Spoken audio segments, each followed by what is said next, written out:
ഈ വിഷയം ഇപ്പോൾ ഉയർന്നു വരുന്നത് ഉമ്മൻചാണ്ടിയുടെ മരണശേഷം നടക്കാൻ പോകുന്ന ഒരു തെരഞ്ഞെടുപ്പിന് തൊട്ടു മുമ്പാണ് എന്നുള്ളത് ഗണേഷ് കുമാറിനെ സംബന്ധിച്ചിടത്തോളം വലിയ അപകടമുണ്ടാക്കുന്ന ഒരു സംഭവമാണ്. അപ്പോൾ ഇയാൾ അടുത്ത തെരഞ്ഞെടുപ്പിൽ തോക്കുന്നതോടുകൂടി ഒരു പാർട്ടിയും കൂടി ഇല്ലാതാകുന്നു എന്നുള്ളൊരു നല്ല കാര്യം കൂടി നടക്കും. എന്തായാലും ഇയാളുടെ രാഷ്ട്രീയ ജീവിതം അടുത്ത 2026 തെരഞ്ഞെടുപ്പോടുകൂടി അവസാനിക്കാനുള്ള എല്ലാ സാധ്യതയും കാണുന്നുണ്ട്. സോളാർ പരാതിക്കാരി മുഖ്യമന്ത്രിക്കെതിരെ ലൈംഗിക പീഡന ആരോപണം ഉന്നയിച്ച ആ പേജുകൾ കൂട്ടിച്ചേർത്ത ആളാണ് യഥാർത്ഥത്തിൽ അതിനകത്ത് ഏറ്റവും പ്രധാനപ്പെട്ട പ്രതി. നമസ്കാരം. സോളാർ കേസ് ഇന്ന് വിസ്മൃതിയിലായെങ്കിലും ഈ തെരഞ്ഞെടുപ്പ് വേളയിൽ വീണ്ടും സോളാർ കേസ് ചർച്ചയാവുകയാണ്. ഉമ്മൻചാണ്ടി മന്ത്രിസഭയിൽ ഗതാഗത മന്ത്രിയായിരുന്ന KB ഗണേഷ് കുമാറിൻ്റെ പേഴ്സണൽ സ്റ്റാഫ് അംഗം സുധീർ മലയിൽ കോടതിക്ക് മൊഴി കൊടുത്തിട്ടുണ്ട്. ആ മൊഴിയിൽ ഉമ്മൻചാണ്ടിയെയും കോൺഗ്രസ് നേതാക്കളെയും പീഡന കേസിൽ കുരുക്കുമെന്ന് ഗണേഷ് കുമാർ ആവർത്തിച്ചു പറഞ്ഞതായിട്ടാണ് ഇപ്പോൾ പുറത്തു വരുന്ന വിവരം. അതെങ്ങനെയാണ് അത് ഈ വരുന്ന തെരഞ്ഞെടുപ്പിനെ ബാധിക്കുന്നത്, ഗണേഷ് കുമാറിൻ്റെ രാഷ്ട്രീയ ഭാവിയെ ബാധിക്കുന്നത്?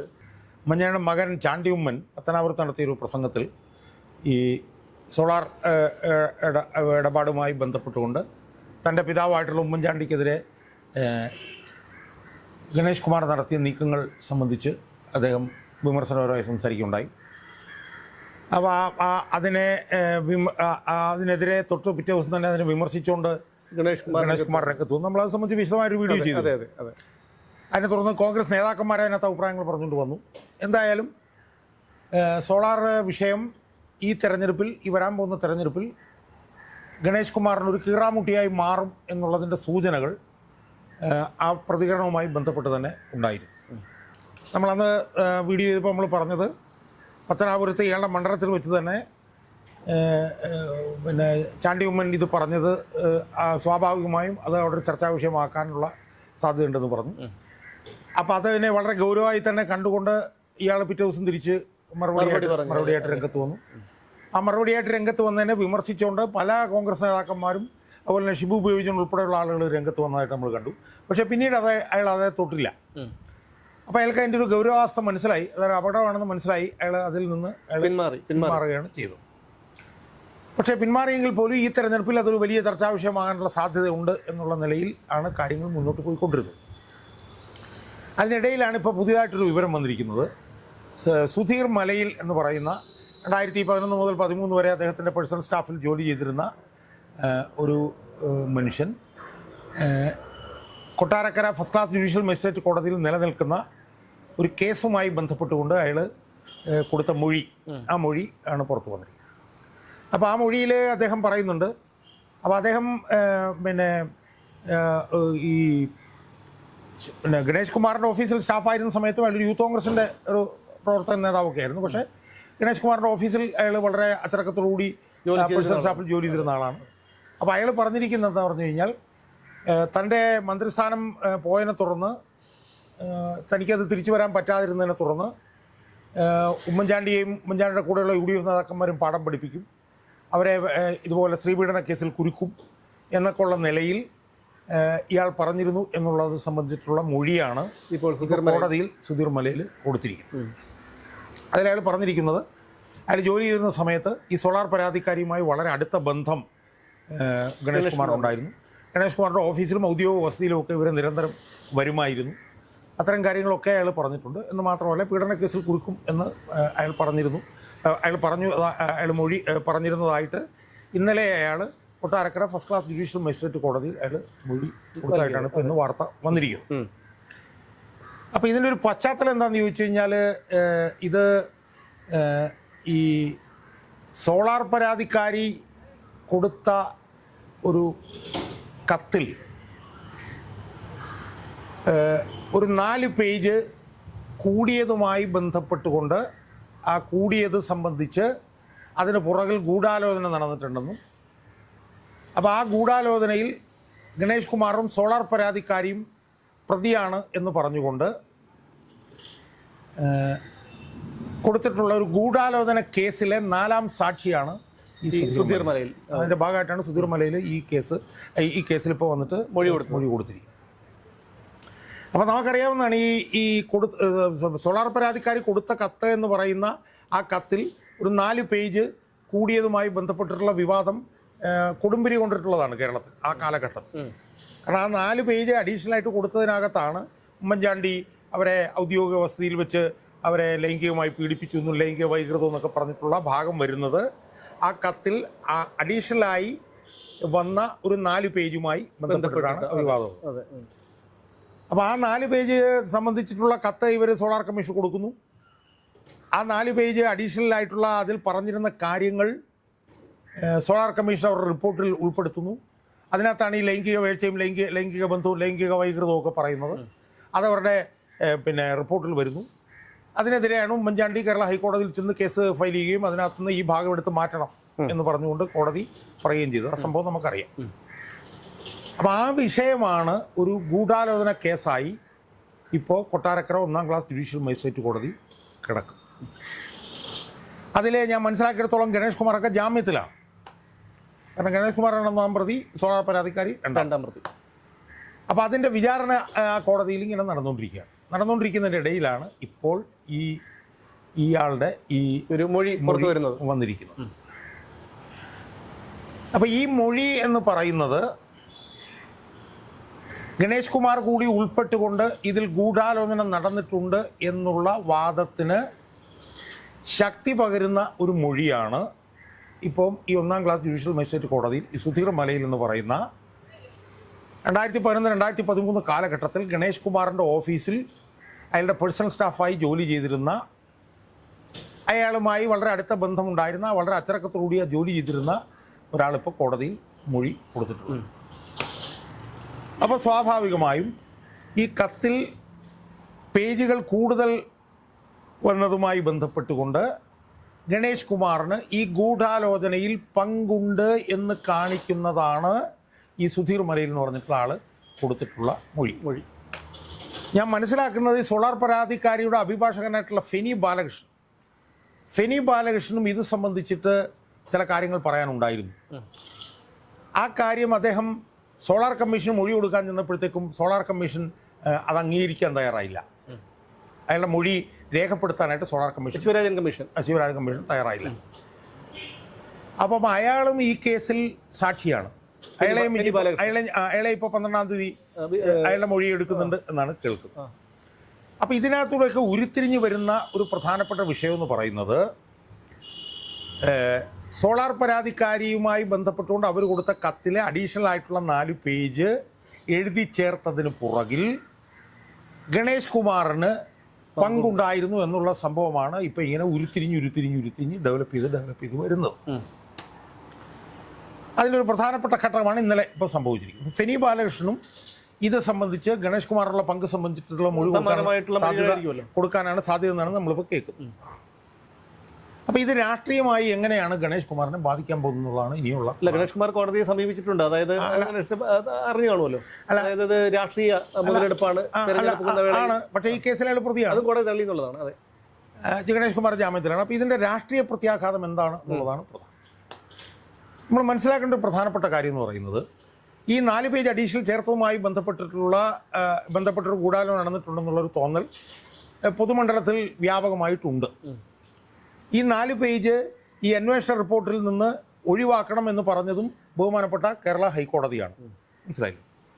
അപ്പോൾ ഇത് അടുത്ത തെരഞ്ഞെടുപ്പിൽ ഗണേഷ് കുമാറിനെ എങ്ങനെ ബാധിക്കും എന്ന് നമ്മൾ ചിന്തിക്കുമ്പോൾ നമ്മൾ കാണേണ്ട ഒരു പ്രധാനപ്പെട്ട വിഷയം എന്ന് പറയുന്നത് ഈ ഗൂഢാലോചനയുമായി ബന്ധപ്പെട്ടിട്ട് ഗണേഷ് കുമാറിന് പങ്കുണ്ടെന്നൊക്കെ പറഞ്ഞിട്ടുള്ള ചർച്ചകൾ നടന്നുകൊണ്ടിരുന്നത് ഉമ്മൻചാണ്ടി എന്ന് പറഞ്ഞ നേതാവ് ജീവിച്ചിരുന്ന സമയത്താണ്. ഇപ്പം എന്താണ് സ്ഥിതി? ഇപ്പോൾ 2 കാര്യങ്ങളുണ്ട്. ഒന്ന്, ഉമ്മൻചാണ്ടി ജീവിച്ചിരിക്കുന്ന സമയത്ത് അയാൾ മരിക്കുന്നതിന് ഏതാനും മാസങ്ങളോ ആഴ്ചകൾക്കോ മുമ്പോ വന്ന CBIയുടെ റിപ്പോർട്ടിൽ ഉമ്മൻചാണ്ടിയെ പരിപൂർണമായി കുറ്റമുക്തനാക്കിയിരുന്നു. എന്ന് മാത്രമല്ല ഗണേഷ് കുമാറിനെതിരായി വളരെ മോശമായിട്ടുള്ള പരാമർശങ്ങളുണ്ടായിരുന്നു. അതിനേക്കാളൊക്കെ പ്രധാനപ്പെട്ട ഒരു കാര്യം എന്ന് പറയുന്നത് ഈ തെരഞ്ഞെടുപ്പ് നടക്കാൻ പോകുന്നത് ബഹുമാനപ്പെട്ട ഉമ്മൻചാണ്ടിയുടെ മരണശേഷമാണ് എന്നുള്ളതാണ്. അതാണ് ഏറ്റവും പ്രധാനപ്പെട്ട ഒരു കാര്യം. രണ്ടാമത്തെ ഒരു പ്രധാനപ്പെട്ട കാര്യം എന്ന് പറയുന്നത് ഉമ്മൻചാണ്ടിയുടെ മരണത്തിന് പ്രധാനപ്പെട്ട ഒരു കാരണമായി മാറിയത് ഈ സോളാർ പീഡന കേസും അതിൽ ഉമ്മൻചാണ്ടിയെ ലൈംഗിക ബന്ധമൊക്കെ ആരോപിച്ചുകൊണ്ട് ഉമ്മൻചാണ്ടിക്കെതിരെ നടന്ന പ്രചരണവുമാണ് ഉമ്മൻചാണ്ടിയുടെ പെട്ടെന്നുള്ള മരണത്തിന് കാരണമാക്കിയത് എന്നുള്ള ബോധ്യം ജനങ്ങളുടെ മനസ്സിലുണ്ട്. സമൂഹത്തിലുണ്ട്. അതിൻ്റെ ഒരു പ്രതിഫലനമായിരുന്നു ഉമ്മൻചാണ്ടി മരിച്ചപ്പം ഉണ്ടായിട്ടുള്ള വലിയ ജനത്തിരക്ക്, ലക്ഷങ്ങൾ പങ്കെടുത്തു. അപ്പം അതുകൊണ്ട് തന്നെ ഈ വിഷയം ഇപ്പോൾ ഉയർന്നു വരുന്നത് ഉമ്മൻചാണ്ടിയുടെ മരണശേഷം നടക്കാൻ പോകുന്ന ഒരു തെരഞ്ഞെടുപ്പിന് തൊട്ടു മുമ്പാണ് എന്നുള്ളത് ഗണേഷ് കുമാറിനെ സംബന്ധിച്ചിടത്തോളം വലിയ അപകടമുണ്ടാക്കുന്ന ഒരു സംഭവമാണ്. അതായത് ഉമ്മൻചാണ്ടി മരിച്ചതിന് പ്രധാനപ്പെട്ട കാരണം ഈ കേസുമായി ബന്ധപ്പെട്ടുള്ള കാര്യമാണ് എന്നുള്ളത് ജനങ്ങളുടെ മനസ്സിൽ വളരെ രൂക്ഷമായി, വളരെ ആഴത്തിൽ അവരെ പ്രതിഫലിച്ചിരിപ്പിച്ചിരിക്കുന്നു എന്നുള്ളത് കൊണ്ട് തന്നെ ആ ഉമ്മൻചാണ്ടി മരിക്കാനിടയായിട്ടുള്ള കത്തിൻ്റെ ഉള്ളടക്കത്തിൽ ഗണേഷ് കുമാറിന് പങ്കുണ്ടെന്ന് തോന്നിക്കുന്ന മൊഴികളും മറ്റു കാര്യങ്ങളുമൊക്കെ തെരഞ്ഞെടുപ്പിന് തൊട്ടു മുമ്പ് പൊതുമണ്ഡലത്തിലേക്ക് വരുന്നത് ഗണേഷ് കുമാറിനെ സംബന്ധിച്ചിടത്തോളം വളരെ ഗുരുതരമായിട്ട് അയാളെ ബാധിക്കാനുള്ള സാധ്യതയുണ്ട് എന്ന് നമ്മൾ മനസ്സിലാക്കണം. അടുത്ത തെരഞ്ഞെടുപ്പിൽ ഒരുപക്ഷെ ഗണേഷ് കുമാറിൻ്റെ പരാജയത്തിലേക്ക് പോലും ഈ സംഭവ വികാസങ്ങൾ എത്തിപ്പെട്ടാൽ അതിൽ അത്ഭുതമില്ല എന്നാണ് എനിക്ക് സൂചിപ്പിക്കാനുള്ളത്. അതിൻ്റെ സാഹചര്യ തെളിവുകളൊക്കെ അത് തന്നെയാണ് കാണിക്കുന്നത്. കാരണം ഗണേഷ് കുമാറിന് മന്ത്രിസ്ഥാനം നഷ്ടപ്പെട്ടു. മന്ത്രിസ്ഥാനം നഷ്ടപ്പെട്ട് കഴിഞ്ഞിട്ട് പിന്നെ അയാൾക്ക് തിരിച്ച് മന്ത്രിസ്ഥാനത്തേക്ക് കയറാൻ കഴിയുമെന്നായിരുന്നുള്ള പ്രതീക്ഷ, കയറാൻ കഴിഞ്ഞില്ല. അതാണല്ലോ ഈ പകയ്ക്ക് കാരണം. എന്ന് മാത്രമല്ല, അതിനുശേഷം അയാൾ LDF-ലേക്ക് പോയി. അടുത്ത തെരഞ്ഞെടുപ്പിൽ അയാൾ LDF-ൻ്റെ ഭാഗമായി നിന്ന് മന്ത്രിയായി. എന്ന് മാത്രമല്ല, 2016 തെരഞ്ഞെടുപ്പിലെ ഏറ്റവും പ്രധാനപ്പെട്ട തെരഞ്ഞെടുപ്പ് വിഷയം സോളാറായിരുന്നു. അപ്പോൾ ഇതെല്ലാം കൂടെ ചിന്തിച്ച് നമ്മൾ കൂട്ടി വായിക്കുമ്പോൾ, ഈ സർക്കംസ്റ്റൻ്റ്, ഈ സാഹചര്യ തെളിവുകളെല്ലാം കൂടെ ചേർന്ന് കൂട്ടി വായിക്കുമ്പോൾ ഉമ്മൻചാണ്ടിയെ പീഡിപ്പിച്ച് കൊന്നതിൽ വലിയ പങ്കുണ്ട് എന്ന് നമ്മളെല്ലാവരും വിശ്വസിക്കുന്ന ഈ ലൈംഗിക പീഡന ആരോപണത്തിൻ്റെ പുറകിൽ ഗണേഷ് കുമാറിന് പ്രമുഖമായിട്ടുള്ള പങ്കുണ്ട് എന്നുള്ള ബോധ്യം ജനങ്ങളുടെ മനസ്സിലേക്ക് ചെല്ലാനുള്ള എല്ലാ സാധ്യതകളുമുണ്ട്. ആ സാധ്യതകൾ വെച്ച് പരിശോധിച്ചാൽ അടുത്ത തെരഞ്ഞെടുപ്പ് ഗണേഷ് കുമാറിന് പത്തനാപുരത്ത് ഒരു വാട്ടർലൂ ആകാനുള്ള എല്ലാ സാധ്യതകളും കാണുന്നുണ്ട്. ഇപ്പോൾ ഈ സുധീർ മലയിലിൻ്റെ മൊഴി വന്നിട്ടുണ്ട്. ഇതിന് പുറകെ ഫെനി ബാലകൃഷ്ണൻ്റെ മൊഴിയും ഒക്കെ എല്ലാം ഗണേഷ് കുമാറിനെതിരായിട്ടാണ് വരാൻ. നമ്മൾ ആദ്യം പറഞ്ഞതുപോലെ ചാണ്ടി ഉമ്മൻ്റെ അന്നത്തെ പത്തനാപുരത്തെ പ്രസംഗത്തിൽ അദ്ദേഹം ഒരു തിരി കൊളുത്തുകയായിരുന്നു എന്ന് വേണം കരുതാൻ, അല്ലേ? അപ്പോൾ അതിൻ്റെ തുടർച്ചയായിട്ട് വേണം അതിനോട് ബന്ധപ്പെടുത്തി വേണം നമ്മളിതിനെ കാണാൻ. മനസ്സിലാവും. അപ്പോൾ ഇത് ചാണ്ടി ഉമ്മൻ നടത്തിയ പ്രതികരണത്തിലൂടെ അയാൾ ജനങ്ങളുടെ മനസ്സിലേക്ക് ഇത് കൊണ്ടുവന്നതിന് ശേഷം ഇപ്പോൾ നടക്കുന്ന ഈ സംഭവങ്ങൾ ജനങ്ങളുടെ മനസ്സിൽ അങ്ങനൊരു തോന്നൽ ശക്തിപ്പെടുത്തുന്ന നടപടികളാണ് ഇപ്പോൾ നടന്നത്. അല്ല, പൊതുസമൂഹത്തിൻ്റെ പൊതുസമൂഹത്തിനുള്ള ഒരു ബോധ്യം എന്ന് പറഞ്ഞാൽ സോളാർ പരാതിക്ക് പിന്നിൽ, പീഡന പരാതിക്ക് പിന്നിൽ ഗണേഷ് കുമാർ ആണ് എന്നുള്ളതാണ്. അത് മാത്രമല്ല, ഈ സോളാർ പരാതിക്കാരിയോടുള്ളതിനേക്കാൾ അമർഷം പൊതുജനങ്ങൾക്ക് ഗണേഷ് കുമാറിനോടുണ്ട് എന്നുള്ളതാണ്. അല്ല, അത് സ്വാഭാവികമാണല്ലോ. കാരണം സോളാർ പരാതിക്കാരി ആദ്യം കൊടുത്ത കത്തിനകത്ത് ഈ പീഡന വിവരങ്ങളൊന്നും ഉണ്ടായിരുന്നില്ല. മനസ്സിലായില്ലേ? അതിനുശേഷം 4 പേജ് കൂട്ടി. അപ്പോൾ സ്വാഭാവികമായും സോളാർ പരാതിക്കാരി മുഖ്യമന്ത്രിക്കെതിരെ ലൈംഗിക പീഡന ആരോപണം ഉന്നയിച്ച ആ പേജുകൾ കൂട്ടിച്ചേർത്ത ആളാണ് യഥാർത്ഥത്തിൽ അതിനകത്ത് ഏറ്റവും പ്രധാനപ്പെട്ട പ്രതി. മനസ്സിലായില്ലേ? സോളാർ പരാതിക്കാരി അതിനകത്തൊരു ഉപകരണം മാത്രമാണ്, ഒരു കോടാലിക്കൈ മാത്രമാണ്. ഇത് യഥാർത്ഥത്തിൽ ചെയ്തത് ഗണേഷ് കുമാറാണെന്നുള്ളത്. രണ്ടാമത്തെ കാര്യം എന്താണ്? കേരളം കണ്ടിട്ടുള്ളതിൽ വെച്ച് ഏറ്റവും കൂടുതൽ കാരുണ്യവാനും ഏറ്റവും കൂടുതൽ ജനസമ്മതനുമായിട്ടുള്ള ഒരു മനുഷ്യൻ, 70 വയസ്സിന് മുകളിലുള്ളൊരു മനുഷ്യനെതിരെ ലൈംഗിക ആരോപണം ഉന്നയിച്ച് അയാളെ മരണത്തിലേക്ക് തള്ളിവിട്ടതിന് ജനങ്ങൾ ഒന്നാം പ്രതിയായി കാണുന്നത് ഗണേഷ് കുമാറിനെയാണ്. രണ്ടാം പ്രതിയായിട്ട് ഒരു സോളാർ പരാതിക്കാരിയെ കാണുന്നുള്ളൂ. അപ്പോൾ ആ സാഹചര്യത്തിൽ അടുത്ത തെരഞ്ഞെടുപ്പിൽ വലിയ തോതിലുള്ള ജനരോഷം ഗണേഷ് കുമാറിനെതിരെ ഉരുത്തിരിഞ്ഞു വരാനുള്ള എല്ലാ സാധ്യതകളും ഒത്തുചേരുന്നു എന്ന് വേണം ഈ സംഭവങ്ങളിലൂടെ നമുക്ക് വിലയിരുത്താം. അങ്ങനെ വരുമ്പോൾ നമുക്ക് ചിന്തിക്കേണ്ട ഒരു കാര്യം, ഈ കേരള കോൺഗ്രസ് ബിയുടെ ഇനിയുള്ള ഭാവി എന്തായിരിക്കും? അത് ഈ ഒരു ചോദ്യം പ്രസക്തമാണോ എന്ന് എനിക്കറിയില്ല. എങ്കിൽ പോലും കേരള കോൺഗ്രസിന്റെ ഒരു പ്രസക്തി എത്രമാത്രം? കേരള കോൺഗ്രസ് ബി, ഗണേഷ് കുമാർ എന്ന് പറയുന്ന ഒരു MLA കേന്ദ്രീകരിച്ച് നിൽക്കുന്നതാണല്ലോ ആ പാർട്ടി. സ്വാഭാവികമായി അയാൾ തീരുന്നതോടുകൂടി ആ പാർട്ടിയും തീരും. അയാൾ തീരുന്നു എന്നുള്ളത് കേരള രാഷ്ട്രീയത്തിന്റെ ശുദ്ധീകരണത്തിലെ ഒരു പ്രധാനപ്പെട്ട ഒരു ഭാഗമാണെന്ന് നമ്മൾ കാണണം. കാരണം അയാളുടെ അച്ഛൻ തീർന്നപ്പോഴും ഇതുപോലെ തന്നെയായിരുന്നു, ആ ഒരു പ്രതിശാസ്ത്രം അവസാനിച്ചതാണ്. മനസ്സിലായി? അപ്പോൾ ഇയാൾ അടുത്ത തെരഞ്ഞെടുപ്പിൽ തോക്കുന്നതോടുകൂടി ഒരു പാർട്ടിയും കൂടി ഇല്ലാതാകുന്നു എന്നുള്ളൊരു നല്ല കാര്യം കൂടി നടക്കും. എന്തായാലും ഇയാളുടെ രാഷ്ട്രീയ ജീവിതം അടുത്ത 2026 തെരഞ്ഞെടുപ്പോടുകൂടി അവസാനിക്കാനുള്ള എല്ലാ സാധ്യതയും കാണുന്നുണ്ട്. അതിൽ തന്നെ ഏറ്റവും പ്രധാനപ്പെട്ട ഒരു വിഷയമായി ഉയർന്നു വരാൻ പോകുന്നത് ഈ ഉമ്മൻചാണ്ടി സോളാർ ഇടപാടും ഉമ്മൻചാണ്ടിയുടെ മരണവുമായി ബന്ധപ്പെട്ടുകൊണ്ട് ഇപ്പോൾ ഉരുത്തിരിഞ്ഞു വരുന്ന സംഭവ വികാസങ്ങളായിരിക്കും എന്നുള്ള കാര്യത്തിൽ ഒരു തർക്കമില്ല.